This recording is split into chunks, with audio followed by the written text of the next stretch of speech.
Truckers X TV on air.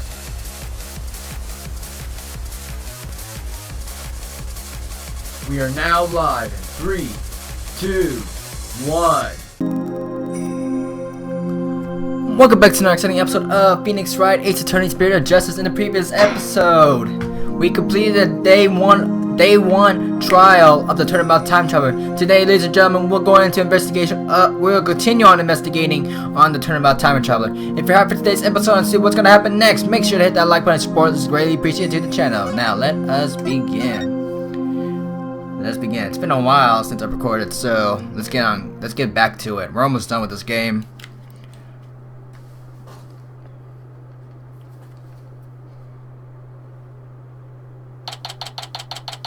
September 22nd, 1:48 p.m. Wright Anything Agency. What? So the whole time traveling thing was just a ruse put on the guests at the reception? Looks like it. I knew there had to be some kind of trick to it. Wow, 2 wedding receptions. Can you imagine? I wonder how much that must have cost them. I have no idea. But if you have to ask, you're not rich enough to want to know. Still, if you got the money, it's pretty a good way to cover things up if you ask me. You got that right. I'm sure I would have been completely fooled. Hi, I'm back. Hey Maya, are you all set to go? Yep. Ready when you are. So what should we start with? Let's start with reviewing what we learned at the trial. What Ellen thought was time travel was really just a performance put on by the Sprockets. But other than that, it seems that what Ellen told us was actually all true. So what really matters right now is the identity of the mystery person Ellen said she saw while she was being attacked. So who is this mystery person? That's the $1 million question, I'm afraid. But if we want to clear Ellen of any suspicion, then figuring out who they are is key. I think I'll take toilets for $200 instead, Mr. Wright. Well, at least there were only so many people at the airship that night. And we know who the mastermind of the whole cover-up plot was, too, so that's good. You mean that groom? Soren Sprocket, right? Exactly. He might know something that could help us out. So then, what am I doing here? Larry? Larry! I'm a very busy man, you know. Well, all the other people involved are Soren's family members. So I thought I'd better start by interviewing you. Why? Even if I probably shouldn't trust a word out of your mouth. Oh man, I have a really tight schedule, but heck, what are friends for, right? Okay, pal, go ahead, ask me anyway. You do remember it was you who came to me for help in the first place, right? Why do we have to talk to him? The incident. I want to go over exactly what happened before I step outside the office again. Since you were there, Larry, do you think you could help me get it all straight in my head? If I gotta. Huh, that's new.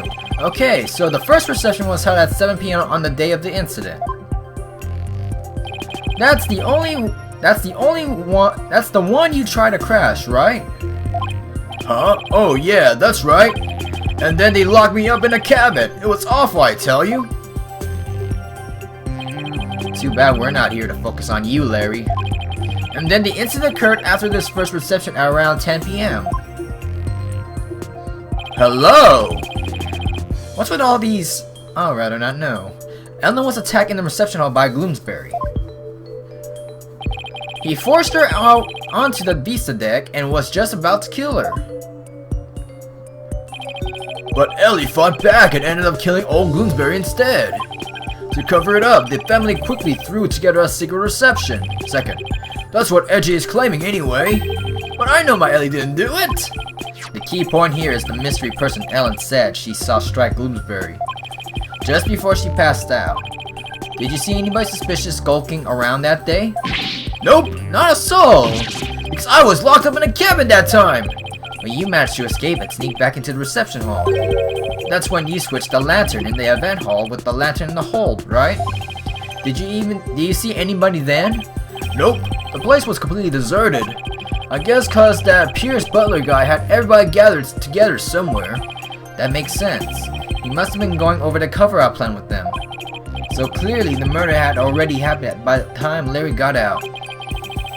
They must have gone out really fast and had the second reception soon after that. Then, after their second reception, Ellie went to clean up the reception hall. And as luck would have it, that's when she found the body in the lantern I brought up. I tried to do something nice for Ellie out of the goodness of my heart, and this happened? We still don't know exactly what happened during the actual murder itself. We'll just have to look into it, along with the identity of that mystery person.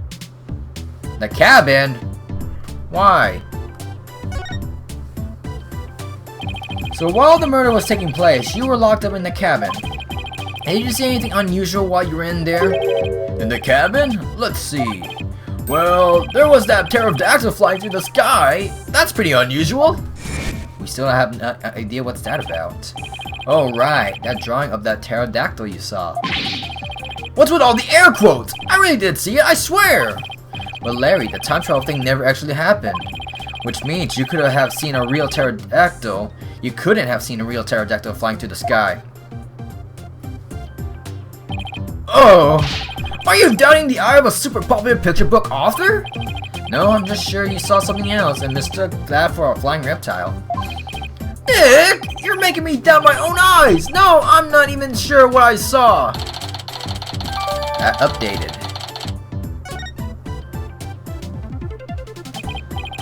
Either way, you have no idea what actually happened at the real scene of the murder. That's right! And I can say that with every confidence! Oh wow, would you look at the time? I better go. I have a book signing to go to. A book signing? Whose book? Who do you think? It's mine, of course. It's the Lawrence Dioxim? Dioxim? I don't know. Book signing! I bet you went around and begged a bunch of bookstores to let you do one. Of course not! They're the ones coming around to beg me! Looks like I guessed right. Anyway, I have to go. I'll send you 10 copies of my new book that just got released the other day, alright? 10? That's very generous of you. What are you talking about? I'm gonna send you the bill too, of course. Just put it down as an office expenses or something. Well, see ya! Wait, Larry, we don't need... he's gone. I'll take a copy, boss. Oh, and make sure it's signed. Oh boy, Trixie's not gonna like this office expense. There goes our first lead. What do you want to tackle next, Nick? Right, we should really hit the streets now, huh? How about we go see Ellen? Sounds good, boss. I bet I can cheer her up. I thought you were going to help Trixie with her magic show again today, Athena. Weren't you supposed to go meet her right about now? Trixie said she was going to practice her new trick on you, if I recall. On me? Really? Trixie shows an important source of income for our agency, you know. You can leave the case to us, so you go ahead and run along now. But boss! Off you go, Athena! No! I don't wanna die! We better get going too, Maya. Okay.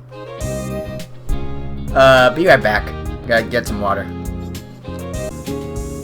Okay, let's get on going. So what we gotta do, move detention sensor. Let's see what happens. Oh god! September 22nd, detention center, visitors room. Oh, my poor sweet Soren. I wonder how he's getting along without me. Hello, Ellen? Oh, Mr. Wright, what's going to happen with the trial, do you think? Well, first and foremost, we have to hurry up and find this mystery person you saw just before you passed out. What's with the... Oh my god. Do you think that person could be the real killer? It's quite possible, and if we can prove that, we can clear you all charges. Actually, would you happen to know where Soren is right now? He's usually busy with meetings all afternoon, but he should be home by Why? I think I better go have a chat with him later then. Why am I being treated to a view of someone's underwear? Mr. Wright, don't tell me. You suspect my sweet Soren? Well, he is the one who masterminded the second reception after that time skit. Did he really? I don't recall what happened.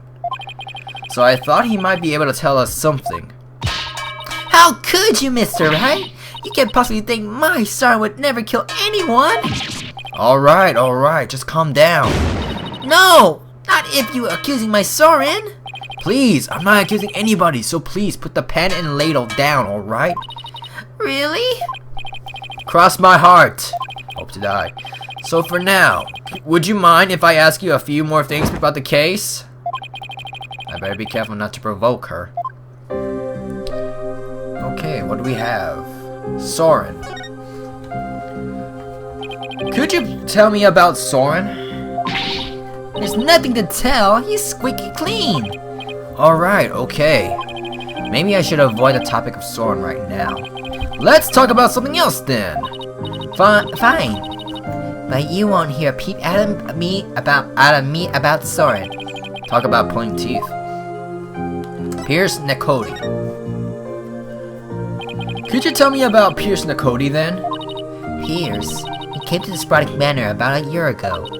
As the family butler, he's now in charge of everything in the household. Only a year ago? Did he have some kind of special connection with the family? I'm just a maid, so I'm not privy to such things, I'm afraid. I still suspect that he's a murderer. It might have been Soren's old order, but Pierce is the one who coordinated the whole thing. He's the one who really orchestrated the grand time travel farce. He must have quite a bit of authority in that family. But no matter how good he is at his job, how could anyone gain that much influence in a single year? I really don't know. I mean, he is an excellent butler. Wouldn't that explain it? Is it really as simple as that? We're overthinking things. Time travel.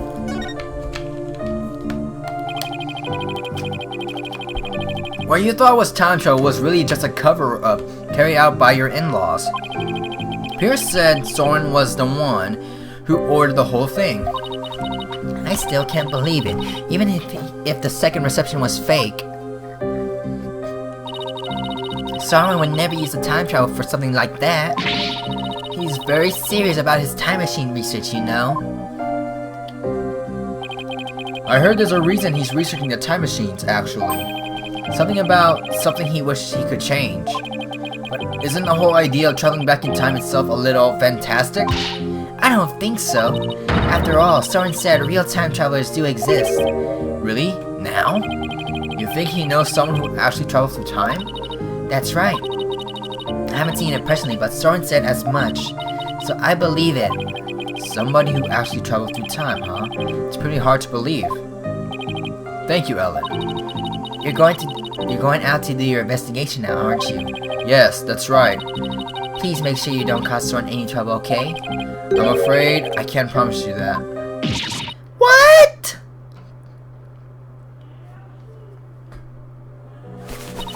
Please, whatever you do, please don't upset my poor Soren any further. I'm begging you. I'll do my best not to cause any harm, any unnecessary trouble. Oh, I couldn't bear it if Soren ever came under suspicion. I'd rather be found guilty myself. Yikes. And then please, don't work yourself up like this. You don't want Soren to worry, do you?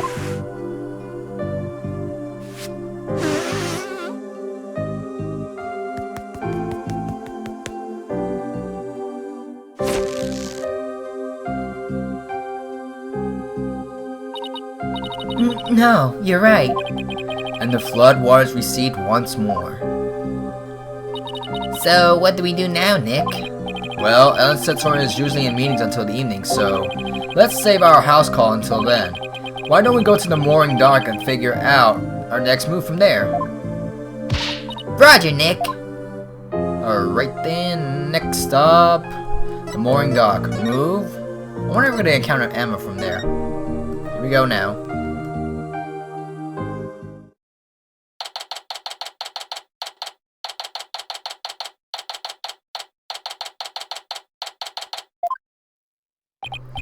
So where should we start? Let's see. Are there any places we haven't examined yet? We already investigated the reception hall and Sprocket Manor. I know. We haven't looked at the visa deck on the or the hold yet. Hey, you're right. We still got pretty important places left to examine, don't we? The visa deck is at the actual scene of the murder, right? And the lantern with the body in it was stored in the hold. I think there's a good chance we'll find some important clues in this location. Do we know how to get to the hold? Good question. I think it was labeled in that diagram, the airship in the pamphlet. And right there. There it is!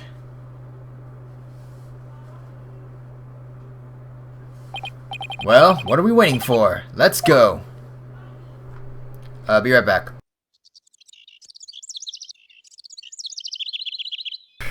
Alright. So move to the hold. Wonder if we'll find Emma there. Let's check it out. What the heck? Flying chapel. Hold. So this is the hold. This is where Pierce orchestrated the whole cover-up operation. We better go over this place with a fine-tooth comb. Hey, Nick. Weren't we supposed to need a key card to get in here? Huh? You're right. Wonder why it was unlocked. How's it going, Mr. Wright? Emma? Emma! Emma, what are you doing here? Just a little independent investigating for my own sake. Gotta keep the mind sharp. Ah, so the door security system was turned off for the police investigation. We'd like to investigate the hold ourselves. Would that be alright? Yeah, sure. The police just finished their examination anyway. Thanks. We'll just take a quick look around and then... Oh, right. You should know that the floor doubles as a huge lift. You can use that lever way back there to raise it up to the beast deck. The police inspected it already, but didn't find anything of particular interest, it seems. If you do go up in the beast deck with a lift, be careful not to fall off. Got it. Thanks. That goes double for you, Maya. Yes, ma'am. Well, let's get this show off the road. On the road. I think we can also talk to her, too. Yeah, let's just talk. Any progress with your investigation? Nothing conclusive yet, I'm afraid. Almost everybody was involved with the cover-up. So it's hard to know who or what to believe. I know what you mean. Unless you have some compelling evidence, I'm afraid it's going to be a tough trial for you. You're telling me. There isn't much time left, so I've just got to make through and see what I can turn up. I guess all we can do now is examine. Let's check out the peg of bull, peg of cow, peg of pie. Why are we going closer? Is that a freaking bell? So there are two male Pegabull lanterns in the reception hall. That must mean that these two are female Pegacow lanterns. Larry got their sexes mixed up when he replaced the one in the reception hall, huh? Didn't he see the horns? The difference is pretty glaring if you ask me. And yet he managed to not notice. That's what makes Larry Larry. And Larry being Larry is what I've seen more than my fair share of trouble for a lifetime. Oh, Mr. Wright. You know that lantern victim was found inside the reception hall? I'm just about to go piece it back together so the police can examine it. Oh, okay. We'll stop by for a look too once you've done fixing it. So we have to go to the police center to check it out? Okay. Okay, let's check out this. These are the flowers we saw in Larry's photo. The petals make them look like little gears. The perfect flower for the Sprocket family, huh? Maybe they were going to shower the couple with the petals. You mean kind of like how people throw rice or confetti? Yeah, like that. Only these were found at the scene of the murder instead. What we have here? These must be the dishes and glasses they use for the reception. Very fancy. I bet we'd be in big trouble if we broke any of them. Oh, I want to see Nick. Do not break one. You, young lady, need to stay far away from them. Nick! You think I'm going to break them, don't you? Let's just say your rap sheet for breaking things doesn't help your case. Is that a cake? So this is the airship's engine. It's pretty impressive. And it's all rhythmic like a heartbeat. It's the literal heart of the flying chapel. Look at all those huge gears spinning around and around and around and around and... Oh, I think I'm starting to get dizzy. Yeah, me too. That leads to the Vista deck. Cake! Oh, it's a cake, Nick. A cake! It's so big, they wouldn't miss one little piece, would they?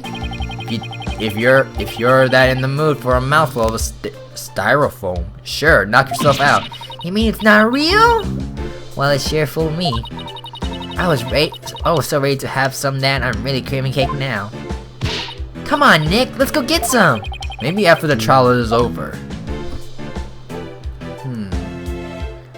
The bells. Whom does a bell toll? What's that? A wedding bell? According to the pamphlet, it's used on the Vista deck during wedding ceremonies to bless the newlyweds. I guess they disassemble and store it here anyway, and hold it when it's not being used. Okay, let's check out the airplane that's right there. Oh, look, Nick, it's an airplane. I wonder if someone built that one too. Hey, why don't we take it for a spin? Just a quick tour around the neighborhood. And who do you propose is going to pilot that wooden death trap? Me, of course. Who else? Don't worry, I've seen people fly airplanes on TV plenty of times. I think I'll pass. I've still got my whole life ahead of me. I mean, he has a daughter to raise, a 19-year-old lawyer trying to get paid here and there. I think that's mostly everything we can try to spot. Other than that, we can just try to talk to Emma. Is there anything else? Whoa, what's this? Huh? It looks like there are some fingerprints on these candelebra. Yeah, I just got done dusting that. I was able to pull a set of left-hand prints. Do you know whose prints they are? Yes, the prints belong to the victim, Dumas Gloomsbury. Nick, I just figured out something amazing. You did? Get this, if the fingerprints on the Candelebra were from his left hand, then Mr. Gloom must have been left-handed. What do you think of that? Do I have the makings of a great detective or what? Oh yes, your detective reasoning skills are nearly encyclopedic. Hey, you're pretty good, Maya. I looked into myself and sure enough, the victim really was left-handed. Really? I got it right? Awesome! Good for you, Maya. Good for you? That's all you got to say? I think you did a real great job, Maya. Way to go! I guess one can never have too much info. Now you're talking. But come to think of it, this candelebra isn't in the photo Larry took on the hold, is it? That picture was taken from when they were getting ready for the first reception, right? The candelebra must have been brought in there sometime after that then. Candelebra. It's still possible it has something to do with the incident though. I'd be better to add that to the evidence file just in case.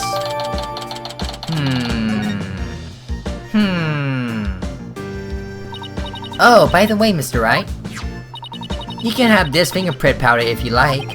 You're giving this to us? Sure. I have 4 other sets. Thanks.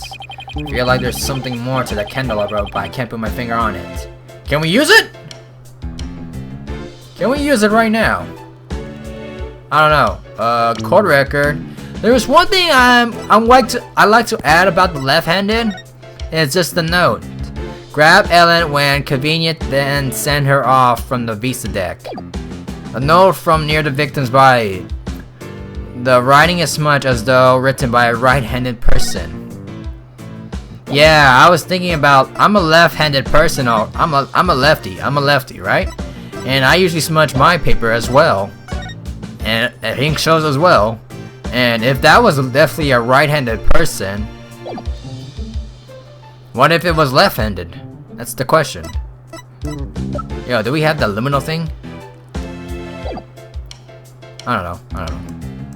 Can we check it again and see if anything happens? If not, what are you looking to buy some? I was thinking they'd be perfect for the altar candles at the channeling chamber at home. In my class, I would piece up place a little. I don't know. I can't really see them fitting in with the vibe of Kudain Village. I guess no. If it's not here, then I guess we have no other choice but to go upstairs to check it out. See for more prints. Let's check it out. Move. Foyer? No. Not mooring dock. Wait. Okay, I was about to say, why is it all quiet, but no. Wait. There's no way to gain access to the freaking reception hall? Talk to me, girl. The Candelebra. Emma, can we check out this Candelebra a little more? A little more? What do you... Oops! What happened? I almost dropped the Candelebra and the candle slipped off. Well, let's be careful with that. It might be important evidence. Wait a minute. Now what? One of the pins that hold the candles is broken. What? Is the one on the right? There's definitely something fishy about this Candelebra. There is? What makes you say that? Call it forensic investigator's intuition. We already dusted this for prints earlier, so let's test it with luminol this time. Knowing Emma, she used this every test she has at the same time as she could. Just hang on, this will only take a second. I hope this turns up a new lead somehow. Let's go crazy with it! Well, Emma, did you find anything? Take a look at this, Mr. Wright. I want to play with it. What is all that blood doing on there? Candelebra updated in the core record. I want to play with the freaking luminal testing and cotton fingerprinting dusting. Maybe somebody got hurt while they were setting up the reception. There's pins. These pins are pretty sharp. But if one of the pins is broken, it means there was some force involved. Do you think maybe somebody got stabbed? But nobody reported anything like that. That's quite a bit of blood. I wonder whose is it? If I have any that might shed some light on that, I should probably show it to Emma. If I have anything to show it? Present. I wonder if she knows anything about the body. Cause I got nothing. Let's see. Then let's show the photo to see if we can get any clues.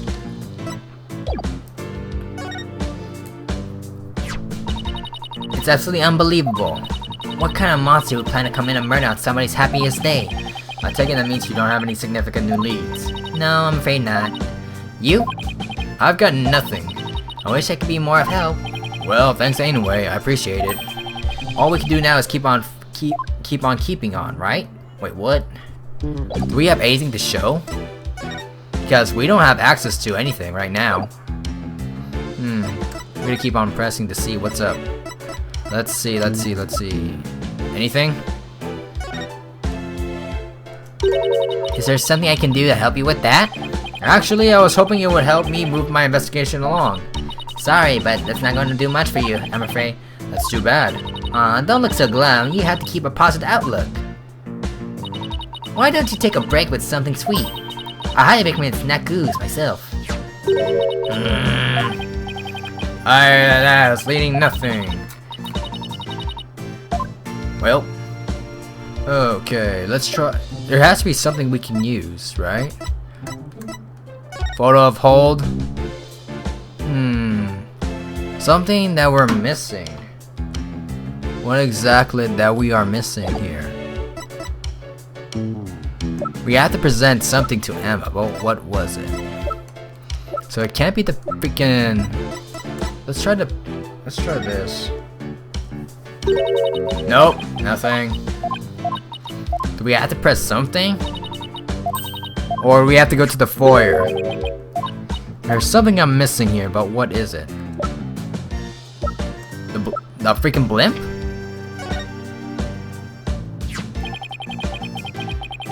You sure this is the murder weapon in this case? Positive. The shape of the victim's injuries and the shape of this cog are a perfect match. I see. I dare say that if somebody were to get knocked over the head with this thing, it's more likely to cut off their future than send it off to the past. I can't disagree with you there. The note? I got nothing. It's... no. I think we'll be ending off the episode right here because pretty much the only thing we have not checked out is the foyer. And we have no access going over to autopsy report. Cerebral hemorrhage from the strong blow to the head. One contusion was found on the back of the head. On the side, the blows were some type of weapon. Yeah, I think we'll be ending off today's episode right here because I have no clue. Yeah, really. I don't think there's anything we can do about this right now. We tried everything we can look into. I think all we can do now is go to the foyer and get more clues. Yeah, that's all we can do. So anyways, make sure that like button and comments, performance. If you're new, very like to see, subscribe and Destructo's XTV, and I'm signing out.